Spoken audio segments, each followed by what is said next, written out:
Okay, we have the recording going, and I just want to welcome everyone to the May 2026 coordinator call. I don't know how it became May already. Actually, we're even at the end of May. But it's lovely to have you all here. I hope you're enjoying a good spring. I hope you had a wonderful 3-day weekend and got to do a bit of relaxing, especially if you were listening to the rulemaking last week and probably needed a chance to breathe. So, welcome everyone. And I want to initially just not only welcome you all who are veterans, but I also want to recognize 4 new SAN coordinators. So if you'll join me in welcoming Mary Mosley, who's from Arkansas State University, Brittany Jackson from Southwestern Law School, Jill Giddens from Southeastern University, and Johanna Cruz from Southeastern University. We welcome you all to your first coordinator calls, and I'm sure you're going to be enjoying the interaction with our other members. So welcome. So today we have a wonderful session planned. We created a discussion issue of the day, and so we'll be getting to that in just a few minutes. But just to start with, want to make a few SAN member announcements. Many of you have already received your invoices for FY27 that begins July 1, 2026 and goes through June 30 of 2027. So we hope that you'll take a good look at that and start processing it at your institution or your membership group for payment. As we have always indicated, we would appreciate that the fees be paid by July 1. But we do recognize that some folks are waiting for the next fiscal year, and so we will offer some flexibility. You will also note, and some have already received this, some that asked for early invoices have found that there was a due date of a month, and so they're receiving follow-up invoices or a second invoice or even a third invoice. And I just want to share with you that those invoices are automated and they will be coming in. But please know that there is no late fee or anything like that. But if you have any concerns about your invoice, please be in touch and we will sort that out with our colleague who is managing invoices for us. But we will make that work out. Okay? Yes, so the membership, believe it or not, FY27 is just around the corner. We look forward to that. We have some exciting plans for FY27, including Amanda and I just got off a call earlier this morning with our web developer, and you're going to be seeing in probably fall a bit of a retouch to our website. So we're excited about that, and Amanda's helping us lead the charge on that. So we thank Amanda for that. Another thing that's coming up, I'm going to turn this over to Catherine because we're pleased as we close out FY26 to close out with a member only webinar series. So Catherine, can you tell us a little bit about it? Yeah, happy to do so. We're really happy that registration is open for our summer webinar series. It's a 3-part webinar series. It brings together regulators, accreditors, and national partners to tackle some of the biggest compliance conversations going on right now, from workforce Pell and accountability to licensure to emerging accreditation developments. As Cheryl mentioned, the series is free for SAN members and takes place June 16th to 18th at 2:30 Eastern each day. The first session on June 16th will kick off with a session that we're thrilled to have Sarah Austin from NASFA joining us to help unpack the 2 different sets of rules that emerged from the AHEAD rulemaking discussions around workforce Pell and the accountability metrics framework. On the 17th, we'll shift to professional licensure, and we're really happy to be joined by Chris Small and Emily Bogus from Higher Education Licensure Pros, Samuel Sands from the Minnesota Board of Psychology, and Sarah Cheverton from James Madison University to talk about the growing complexity around licensure requirements and, importantly, exploring how programmatic accreditation is currently used and how it could be potentially used more consistently as a mechanism for recognizing that educational requirements have been met for licensure, but also still preserving the public protection responsibilities that licensing boards have. And last but not least, on the 18th, we'll close with a session on accreditation, where we'll be joined by colleagues representing both institutional accreditors and programmatic accreditors to discuss current developments in accreditation and rulemaking and what institutions should be watching moving forward. We hope many of you can join these sessions. You can register for one, two, or all three. Registration information is available on the SAN website, and I can put a link to the registration form in the chat too. And let us know if you have any questions. Great, Catherine. Thank you. Yeah, we're very excited about this opportunity. There are 90-minute sessions. So we hope that that means that not only are we sharing information, but we're providing opportunity for interaction amongst the attendees. So we hope that you will register soon and take advantage of this opportunity and also share it with others at your institution or within your group membership. So, it is open to anyone that is a part of a SAN member institution or organization. There are some other presenters that we will be naming in the next week or so. And so we're very excited to have a mix of members and colleagues from like-minded organizations that are joining us for this opportunity for you all. So look forward to that. The next thing that I wanted to address is that we have the Sansational Award self-nomination opportunities opening soon. So we give you this a month in advance, or we tell you of this a month in advance, so you could be thinking about whether something you're doing at your institution might be something you'd like to submit for a Sansational Award. This is our annual award that celebrates best practices at institutions, and it's really about collaboration. And we really appreciate over the years many institutions that have submitted their good works at their institution so that we can award them. So it goes through an awards process and review. So we have a format that you would be submitting your self-nomination. That is not going to be available until June 22nd.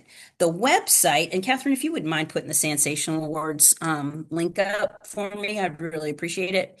The Sansational Awards webpage on the SAN website is where we will be showing you the link to get to the process for submitting the nomination. So you can review the structure, but we will not make the pages live for the Sansational process until probably the end of next week as we update for 2026. And then the actual form itself will be in Cvent, and that will be available starting June 22nd.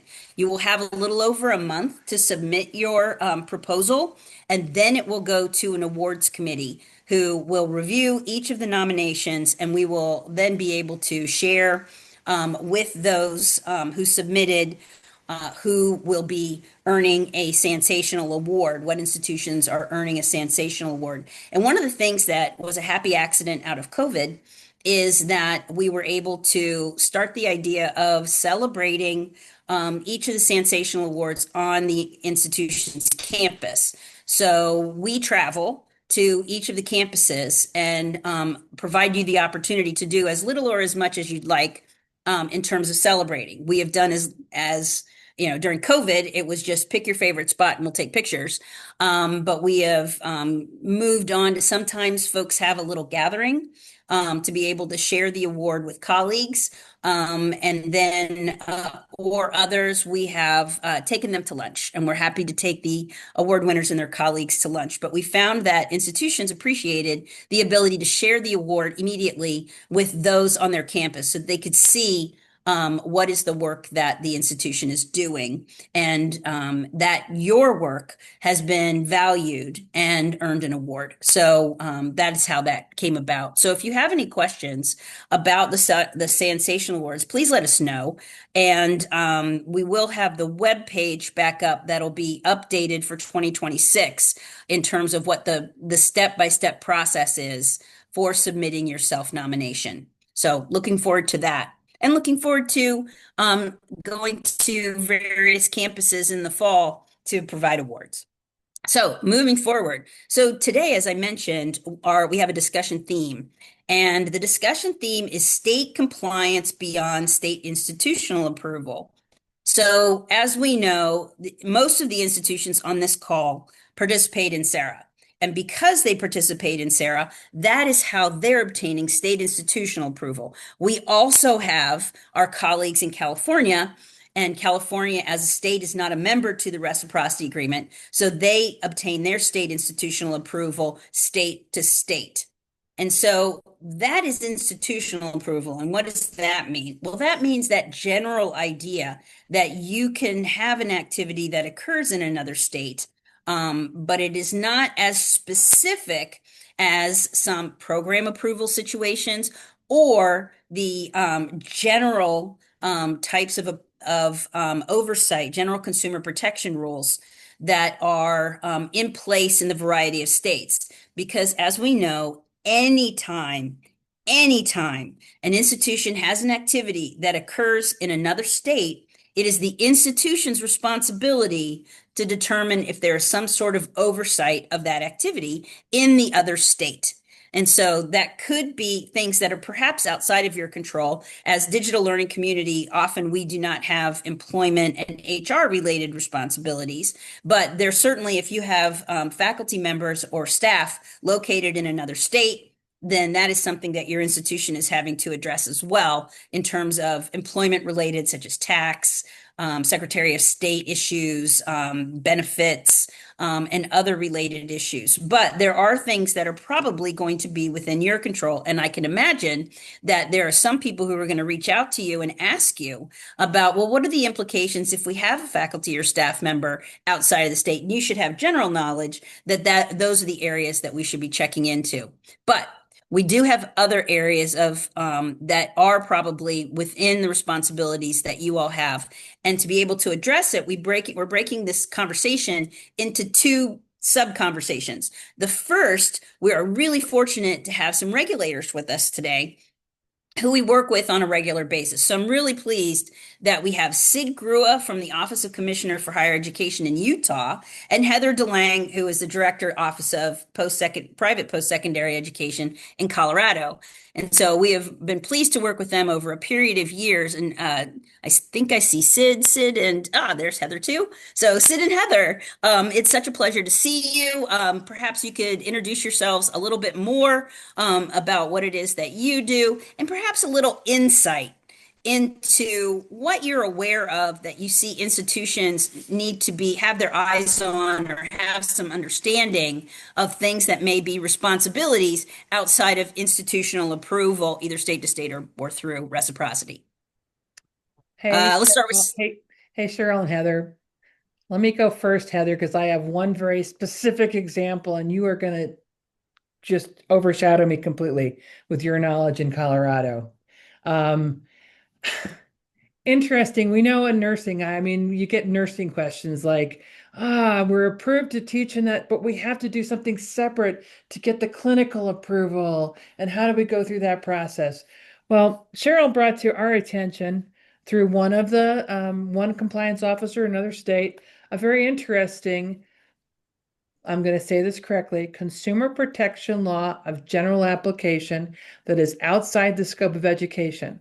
So it doesn't impinge on Utah's ability to participate in a reciprocity agreement, but it's there on the books. And it has to do with using chatbots and AI as your institutions interact with students. How many of you do that? Don't show your hands, it's okay. I asked this question of the 20 institutions in Utah 2 weeks ago, and I pretty much everyone is using a chatbot or a virtual assistant somewhere in the process, generally, oftentimes in admissions, and exploring where we can go next. And I'm going to put notes in the chat, so don't take any notes. I wrote out a one-page document for you. Well, this question was, we saw that students need to be notified when they're talking to someone who's not a human being. I got to explore this on behalf of Cheryl and San, and I discovered that this is a consumer protection law, that any interaction between anyone and a school, or you and Joe Bob's trucking school, or so-and-so's tire business, is a consumer interaction subject to this law. And the law says that you have an obligation to notify the person that you're interacting with that they're talking to a bot or a virtual assistant. Interestingly enough, what was I going to say? I asked why they even had to have this law in the first place, and what my friends at Consumer Protection explained to me was they've had a number of lawsuits, or a handful of lawsuits, where a citizen, a consumer, has complained that they were given misinformation from an entity, not necessarily a school. And the entity has said, the organization has said, well, it wasn't us, it was this virtual assistant, which is not a defense for giving misinformation. And that's why this came about. I also learned from my compliance officers in Utah that there are a number of states that are working on similar laws, okay? And the similar laws have what is in common, that there's sometime in the process of me interacting with a virtual assistant or a chatbot where I have to be told that I am doing that. I'm interacting with something virtual. And there are even processes that say you have to do it sooner in the process and give me a chance to opt out. And we've all been on a phone call where we have said, speak to a representative, speak to a representative, speak to a representative, over and over and over again. So that's in their laws. Um, the significance of this, and I'm going to look at it again, Consumer Protection Law of General Application, is that it applies to any situation, not just education. And when you come across this law in Utah, it's not saying that if you want to serve students in Utah, you need to contact Commerce. They actually have an AI office over there, and tell them that you have a chat bot whose name is Harvey, or whose name is, whatever your school mascot is, just going to help students understand the application process. It's not saying that. It's saying that if a student's in Utah and asks your chatbot if it's a human being or not, you have an obligation to tell him or her that. And if you don't and they're not satisfied, then they can complain to you and go through your institution complaint process or grievance process. And if they're not satisfied with the outcome, then they can come to me, which I don't think I'm ever going to see happen, but that's a possibility. So nothing you have to do up front. But you should know that if a student from Utah asks you that question, give them the right answer, because if not, it's a $2,500 fine. Is that enough of an explanation, Cheryl? Because I am not a JD like you, and I am not an expert like Heather. But this was fascinating.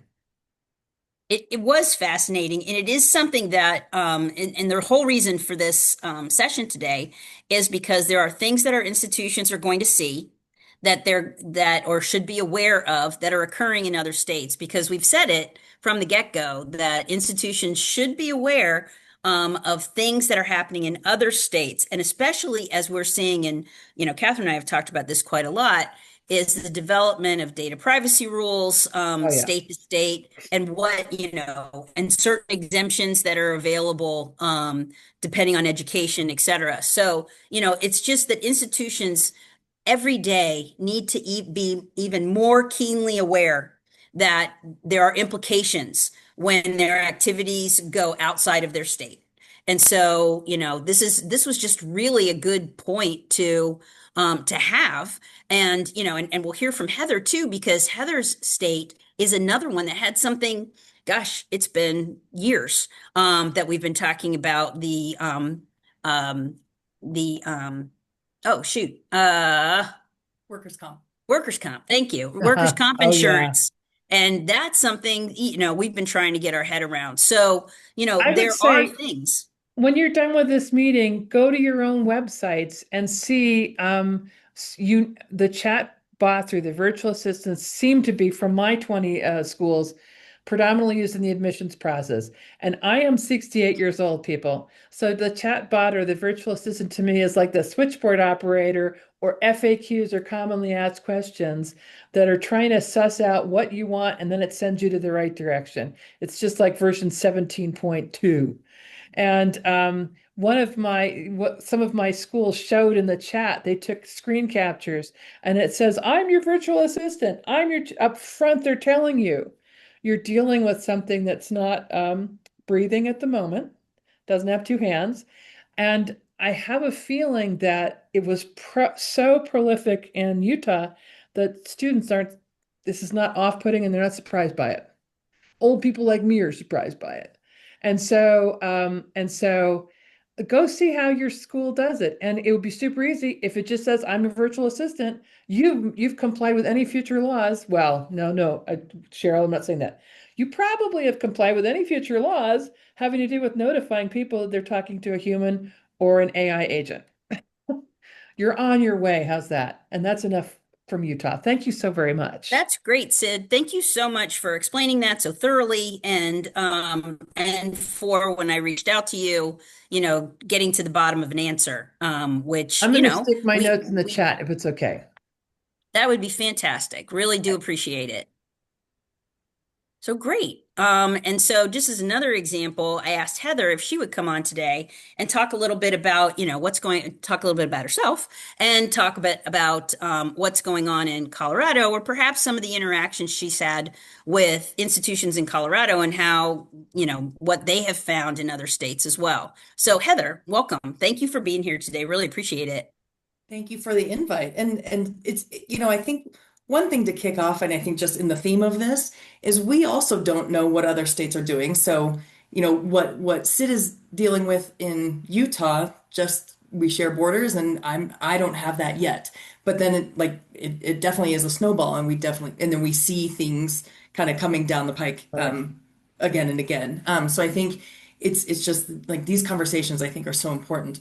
So thank you. So again, so Heather DeLang from the Colorado Department of Higher Education, and in Colorado we have two different divisions, which I don't think really matters to this group. So we have a division of private occupational schools, which is a whole different team. It's a team of 10 people that oversee about 250 schools. They operate in a different part of statute. And then we have me, and I oversee the degree granting institutions for the state of Colorado. They report to different boards, or they're overseen by different boards. So, just the makeup of all the states is so different too. So again, then no surprise, there may be specific requirements outside of higher education or licensure agencies that you are responsible for. So Cheryl alluded to this a little bit ago, but the workers' compensation coverage in Colorado. Certainly, workers' comp is not specific to Colorado. There are a lot of states that require workers' compensation for your students who are placed into a field experience site within the state. So specific to Colorado, though, these requirements are not subject to SARA or even the state authorization standards. It's completely outside of higher education. It's housed in the Colorado Department of Labor and Employment. And it applies to all field experiential placements that occur within the state. So the bottom line, and I can share a document that I've put together as well. But the bottom line in Colorado is because it's outside of higher education, well, maybe not because, but it is ultimately the institution's responsibility to ensure that the student has workers' compensation, and if the site doesn't provide it, the institution is required to. So ultimately, the requirement lies within the institution of higher education and not at the student or at the site level. If the site covers it as part of their employment or externship requirements, fantastic. But I do know that there are some states that will not enroll a Coloradan into their programs because of this particular requirement. There are a couple nuances that occur. If it's a student teacher, that is not subject to this requirement. I think those are just covered by the school districts. It's a known thing. I think the Department of Labor and Employment has something. There's an agreement, as my guess. It's just something that I don't touch because we don't have to. So I think when you're talking, and again, when you're looking to begin different programs, or if you're looking to place students in a state that you've never been before, just make sure that you are compliant with any applicable state law and regulation. So I think that's the bottom line. And it could be that your higher ed person may not know. And so if, it's due diligence, right? Like you do your best to know these things. But I think as we're going through and we're, more, with more and more placements in the states, these things are coming out of the woodwork. So we are aware of them a little bit more comprehensively each year. Um, and then just a side note here. So NASAPS is the organization. It used to be just for private institutions, but now that there's the SAN, and so it's a much more well-known organization. But we're working with the Cooley Law Firm to provide a better, more comprehensive place to find like this kind of information. So I think again, as we kind of go through this, like Sid can put in, any other applicable regulations. Here's a place for her to put that. I can put in workers' compensation and so on and so forth. So I think we can just add those what we know, and then it'll eventually be in one place for you to refer to. So I think that's I'm excited for that to come be actually usable. Hopefully it's sometime this year. Another hot topic, that we've talked about is the web accessibility, right? So we all know that there's the ADA in Section 508, setting the federal baseline. And many states haven't enacted their own policies or laws that either require state and local government websites to comply with just those baseline regulations, extend requirements to the private sector sites, or include standards beyond that federal baseline. So I think that's something that you're also going to start to see because all 50 states have adopted some form of web accessibility policies or laws. So does your site at your institution, does your site comply with the federal language, number one? And then is your site in compliance with your own state? And then if you're looking to enroll states from other or students from other states, does your site comply with those other regulations?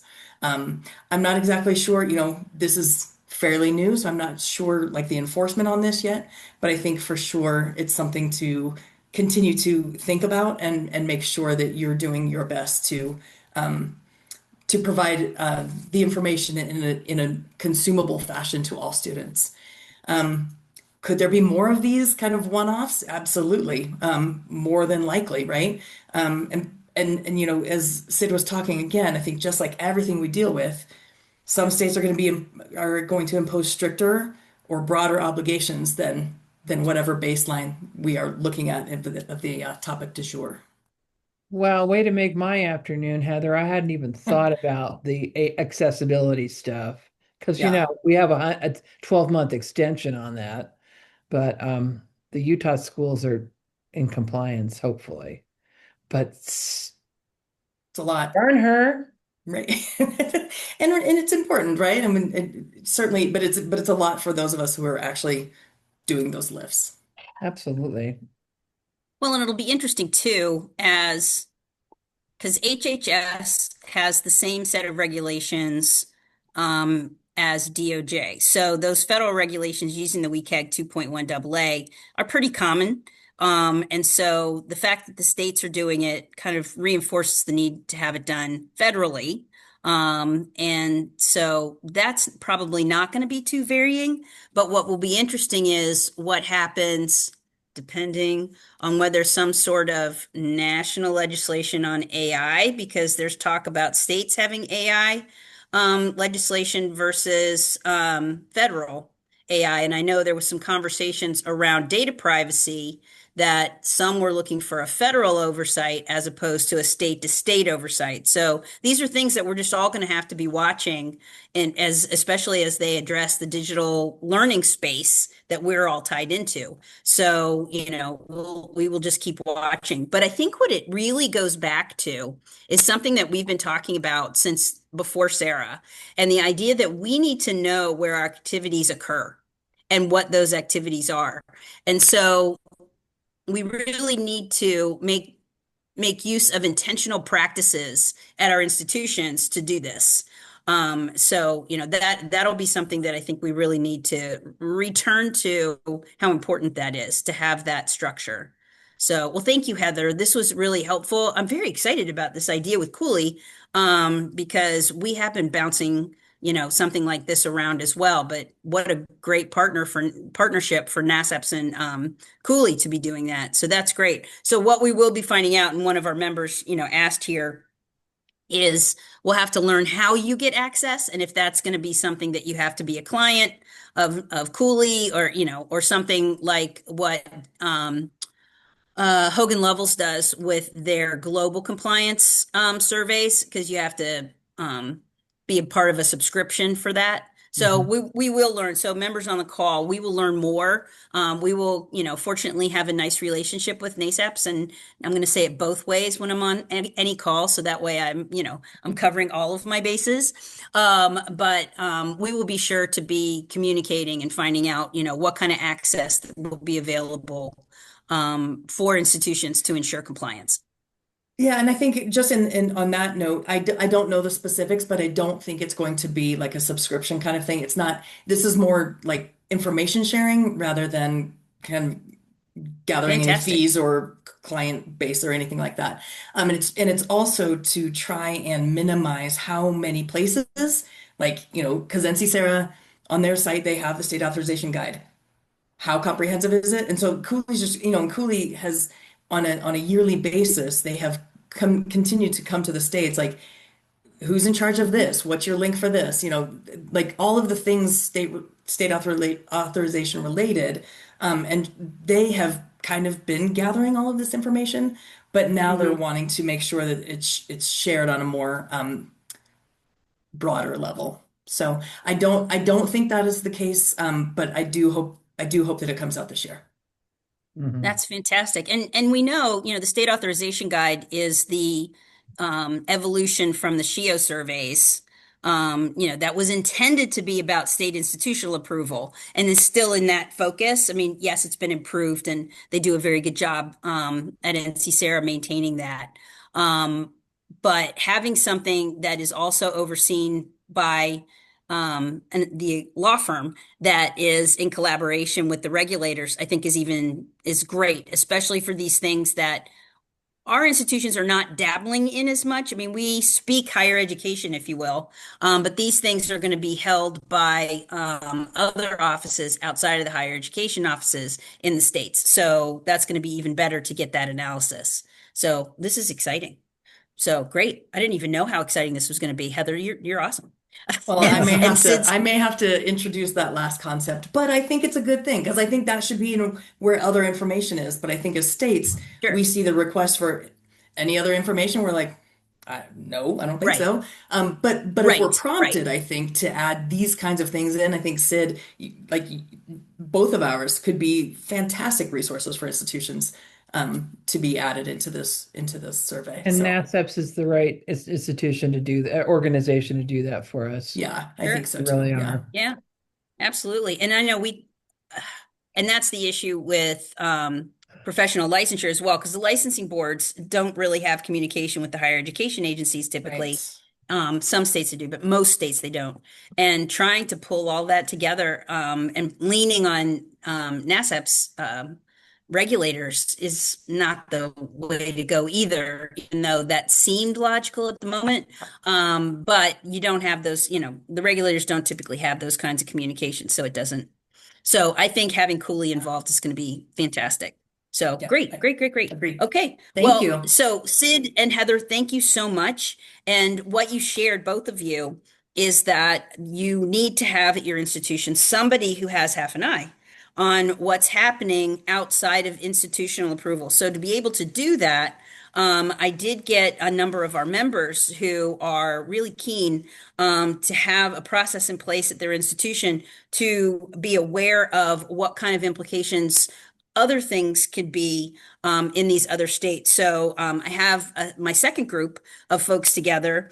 We have Yolanda Cunningham from Case Western Reserve University, Ashley Campbell and Eva Padilla from University of New Mexico, and Brandy Elliott Woodall from University of Missouri System, who are going to speak to us each about, what are they doing at their institutions or with their system to be able to monitor and perhaps inform and communicate at their institution if it's not something that they are specifically addressing. But if we could, I'm going to call on each of them to tell us a little bit about yourself, and then share how are you addressing this at your institution. We're going to start with Yolanda. Yolanda, could you please share, how are things going at Case Western, and how are you managing to keep an eye on these things as they happen in other states?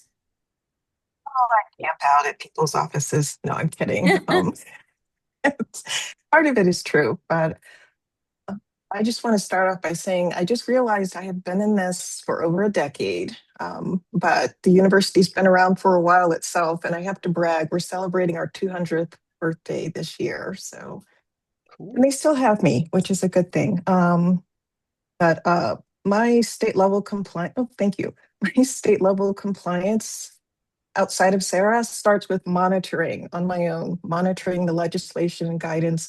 And there are some websites I go to, but my resources, I call them my on-campus resources.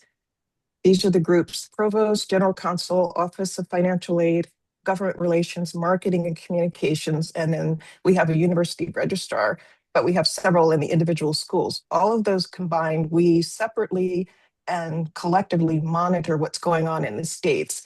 And we did it before COVID, but somehow we came to be more consciously aware of each other and started creating these ad hocs during COVID, and it has just existed and gotten better since then. So I want to. do you have any surprises? Are there anything that has been surprising as you've been addressing this? Oh, yes, yes, that I didn't realize sometimes I was working on something and someone else was working on something, and we should have basically started it together. One of them, if I could bring it up, it's Ohio House Bill 96, which has become really huge. If I could go under that a little bit. Basically, any university in this state, we have to be in compliance with the third-party provisions of House Bill 96. It's a huge bill, but it has all of these provisions that address. It started out for private, but now it's all of the schools, regardless. I found that out. And it's basically a state level, this is my opinion, it's a state level version of the redacted federal guidance that we used to have for third-party partnerships. I say the guidance because a lot of the laws are still in place, but they took away that comprehensive guidance for whatever reason. So anyway, we have to report our relationships to the state of Ohio in addition to disclosing to students and prospective students. So that means verbalizing it, sort of similar to what we would do with professional licensure, verbalizing it, emails, any kind of communication, but more importantly, we have to have it on the websites specifically for those programs that have third-party partners, OPMs. And this falls under consumer protection and it falls under transparency. And we found out there is a report that we have to submit, the initial one. It's due August 1st of this year. So that's one of those. And just with the other, for me, the other priorities, compliance priorities that fall beyond Sarah, with this one I just mentioned, it's marketing, recruiting, and third-party oversight. All of that falls under it. I also monitor physical presence and operational activity, and also clinical, practicum, and placement oversight. So there's a bit of that, and consumer protections and complaints. And because of that, my duties constantly expand every 2 to 3 years. So I used to be part of a contract review team, and they decided they didn't need me because I was too thorough. We are too thorough. We're state off.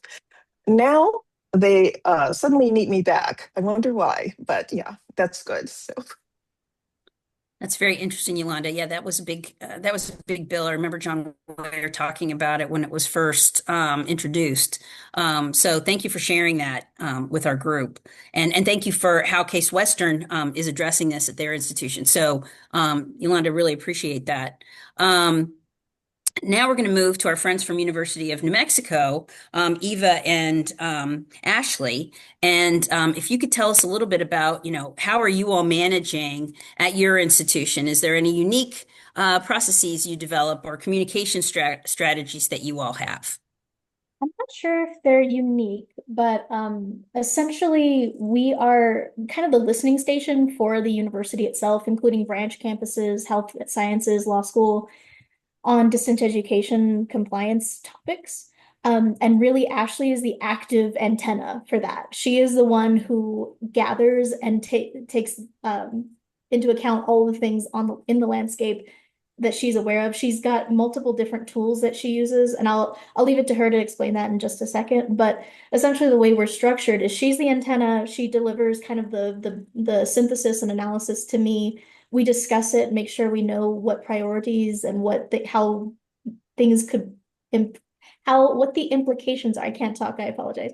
What the implications are for the university and particularly for our online programs. And then I'm the channel that goes through to higher leadership. We are currently under academic affairs under the provost, only about a layer beneath the provost. So we're able to get things to the provost very quickly. And then often they are disseminated in a larger sense. We also have direct channels of communication with individual programs, degrees, departments, colleges. So we have a lot of conversations with chairs and program coordinators and deans directly when it affects them. So that's kind of our structure, but I'll let Ashley talk a little bit about the kinds of tools and methods she uses. Yeah. So I'm Ashley Campbell. I work directly under Eva as the compliance operations specialist, and I conduct the regulatory research and compliance analysis related to distance education and some higher education requirements as well. And then I prepare findings and recommendations for institutional leadership to review and how that works. And I know a lot of institutions, it's a one-man show. I am very blessed that it is myself and Eva. We are a two-man team. But even with two of us, it is a struggle. So I cannot imagine with just one person how it works. So what I do is I kind of look at it as, we all know there's no single office that manages compliance alone. Even within New Mexico's higher education department, there's 15 different departments within the New Mexico Higher Education Department. So we have a very close relationship with our SPE first and foremost, and we can ask questions if needed. But I utilize a lot of tools. And if you are within an institution and you have, for instance, we have UNM Law School, they have a ton of tools that we can rely on, and I'll put them in the chat. I have Google Alerts is my best friend. So I can kind of get if I'm watching a bill, it'll come up and it will kind of show me, hey, take a look at this. One of the main things is LegiScan is one of the main ones that I kind of review and look into to see if I can have alerts that come to me on a daily basis. I am looking at my email for alerts and seeing things that we need to look at. Right now, this year, as we all know, we have been very busy with these negotiated rulemakings. So because we are a two-man team, I am very lucky to be able to unfortunately attend those negotiated rulemakings. And I can go ahead and let Eva know, hey, we need to let our higher ups know this, and this, and this is what is happening. A lot of the time, we come upon some really awkward things and things that certainly surprise us. For instance, for New Mexico, we have some regulations for our nursing board regarding AI right now that we kind of are looking into. So we have to communicate with those. And so I'll do a full analysis on any updates to the regulation. And our boards specifically, I'm able to attend a lot of our board meetings. For instance, we had CPA changes myself, and we do have an intern. We were able to attend those board meetings to see what changes happened for professional licensure. And then one of our lifesavers is Licensure Pros. Chris Small is, we like to say, the god of professional licensure sometimes because his website is so helpful to us and it makes our research a lot easier. But I'll put all of the tools that I utilize for research in the chat. And if anyone has any questions, please feel free to ask and we'll be able to help you out and let you know, hey, what tools we recommend and what we don't recommend. That's very helpful. I'm sorry, Eva. We should probably mention Thompson Coburn too is something else we pay Yes. a lot of attention to is their free webinars. Yes. Yeah. I would underscore those as well. I've even repeatedly, watched a couple of them, especially after rulemaking.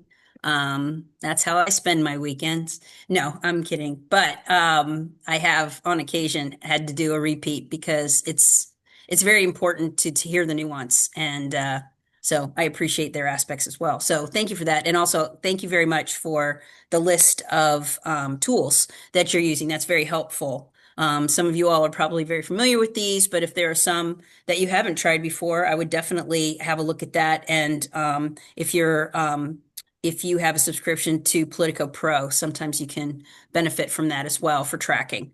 So thank you, both Eva and Ashley. This has been really helpful. Really appreciate it. And now I would like to move to Brandy. Brandy comes to us from the University of Missouri System. And if you, Brandy, given especially how you are supporting four institutions within your system to be aware of their responsibilities, how are you managing that within your system? Thank you. As Cheryl said, I'm Brandy. I'm the State Authorization Compliance Manager for the University of Missouri System. So the State Authorization Department is composed of, me, myself, and I, but I do have friends in high places across the campus and across the system. And I also keep my SPE on speed dial as well in case there are any questions that come up. So I tried when I first came into this position to tackle a school a day and concentrate like Mizzou Mondays, UMKC Tuesdays. But as you know, that doesn't really work out because fires come up with other schools. So one thing that I've been tracking, trying to track different legislation is through a Change Tower web crawler. We decided to implement that since it's just me right now. So that has been a great help. I can track if there's a word changed on a website, the Tennessee Board of Nursing SB 2013 bill, that I was tracking that. We had one of our nursing professors heard about this and they were worried that this may happen with other states. So I think SAN sent something out last month talking about the bill. So after that, the governor signed that. They imposed a 2-year moratorium on new applications in Tennessee for out-of-state nursing programs. And if you've already been approved, then you have additional reporting requirements for those that you have to be reapproved each year. So I sent an email out to my 3 nursing schools to let them know what's going on. Each time something comes up, I'll put it on our behind the scenes SharePoint site. And if it's really important, I'll put something in our monthly newsletter and hopefully, more people get the word out for more people. Let's see, when we first heard of Tennessee's bill, we were curious, if other states would impose the same or similar legislation. While listening to the March session for the California Board of Registered Nursing, as one of my schools was up for approval, they were discussing how the board was worried that there were so many out-of-state nursing schools offering programs in California, and that the in-state nursing schools were upset that their students were having trouble finding clinicals. So they mentioned they had 35 in-state nurse practitioner schools in California, and following the approval that month, they had 49 out-of-state schools. So we're thinking maybe California may be on the same road as Tennessee. So I put a web crawler on their site for one. But yeah, the Higher Education Learning Pros, they help keep me in line. And Thompson Coburn, I watch every webinar they have. So that helps. And I share these resources, on our SharePoint site. So others who need the information can, have the same information I do. That's great, Brandy. Thank you very much. I think, we've been talking more and more about nursing variation, and the clinical seem to be the one that I think institutions are are often not as aware of. And Catherine put together the chart that we have on the SAN website about nursing variation. And a lot of that has to do with clinical placements and needing approval, and some states that are hesitant to give approval or flat out not giving approval, for clinical placements. So that's a real interesting area that we need to be aware of. So thank you for that, and thank you, Catherine, for putting the nursing chart in there. That is a member-only resource. We have just a few minutes left, and I was wondering if anybody has any questions. We still have Heather with us. Sid had to step out, but we've got Heather, Brandy, Ashley, Eva, and Yolanda still with us. Do you have any questions of our panelists today about how they're managing, or what any insights that they have about addressing out-of-state activity compliance that is beyond institutional approval?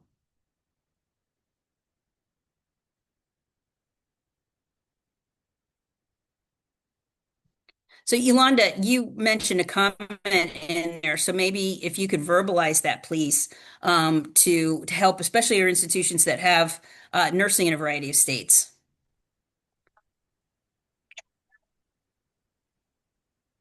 Can you hear me?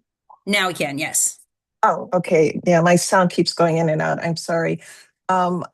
Decided when we had a few issues in some states with nursing boards and social work to contact the boards to sign up, because even independent of the state, the boards will have meetings. Some are virtual, some are in person, but I found they're having more virtual. And when you do sign up, you sometimes have access to the agenda, so you can see if it's something that isn't, does strike you as you need to attend it, or you can just put it off and monitor it later. And it has helped. Also, the states themselves, the legislative bodies, if they have any kind of meeting and if they make it available to the public, I try to sit through those, and I have found them very helpful. To the outside, it may seem like it's effortless, or I've been told you're signing up for every state. No, only those where I know we're having concerns. Even if it's just one program, it really, really does help to just hone in on that. That's If that really helps. important. Yeah, that's really important, Yolanda, that you indicated that, because it really kind of goes back to the days when we were doing state-to-state institutional approvals prior to reciprocity, and we would focus on particular states of concern, whether they be, adjacent states, or where we are aware that our program has a larger number of students. So that is really important to, and again, what does this do? It brings us back to the idea that we really do need to know, even beyond what our IPEDS data says, where are activities occurring, and what activities are those that are occurring in these other states.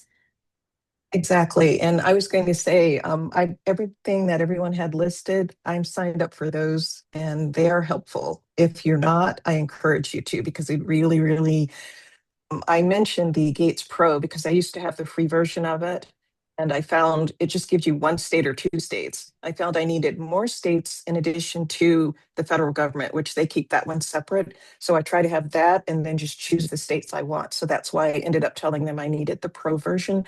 But the non-pro version, it works just as well. I think you get 3 or 4 states. So, but yeah, it's funny you should mention that, Cheryl, because that's where I got it from. Before we were Sarah, I had to do all of that. And now, since the tide is turning, I'll say that in a nice way, with the federal government, I'm having to go back and pull out a lot of those things and revisit some of the spreadsheets I used to have and bring them up to date, which I have.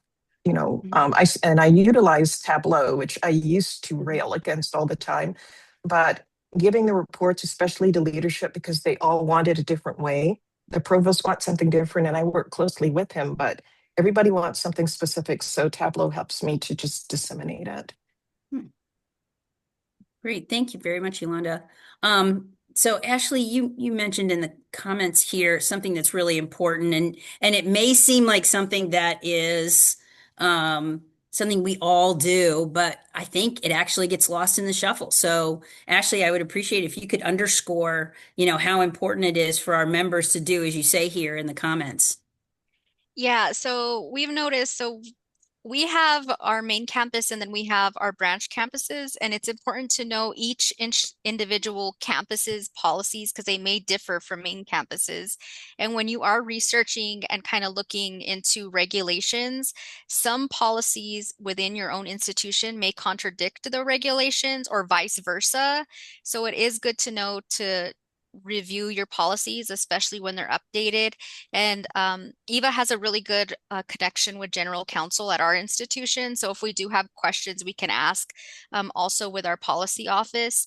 But definitely when you're researching, if you're noticing something, especially when it says and or, that is the worst thing, and or, you want to check your policy, your own institutional policies when researching, because things sometimes we have noticed or I've come across, especially with professional licensure, it can get a little wonky. So you want to make sure that you are following state regulations versus your institutional policy.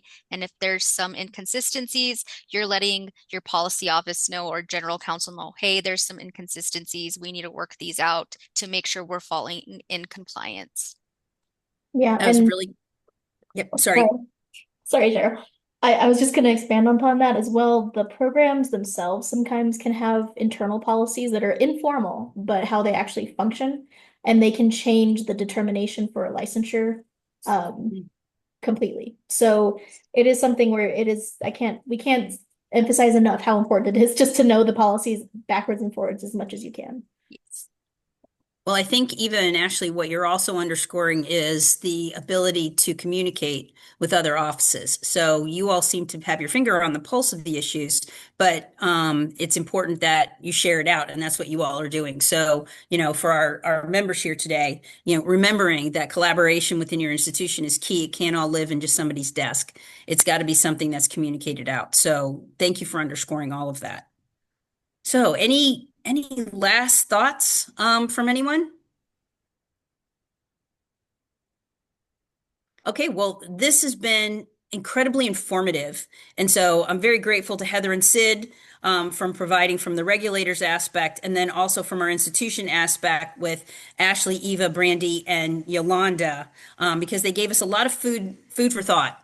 And so we will be able to take this and implement it in our practices. And I'm very excited to be looking for the NASAP's Cooley resource that's in development. So that's very exciting news today. But all of this information has been just top shelf, and I thank you for that. And I thank everyone for joining us today, and look forward to seeing you towards the end of June. Don't forget, Sensational Award opportunity is going to open in just a few weeks, and we will have the webpage to have that kind of development for you to prepare very soon. And then the tool itself will open on June 22nd. You have about a month to submit it. So looking forward to seeing everybody next month. And if you have any questions in the meantime, don't hesitate to be in touch. Have a great day, everybody.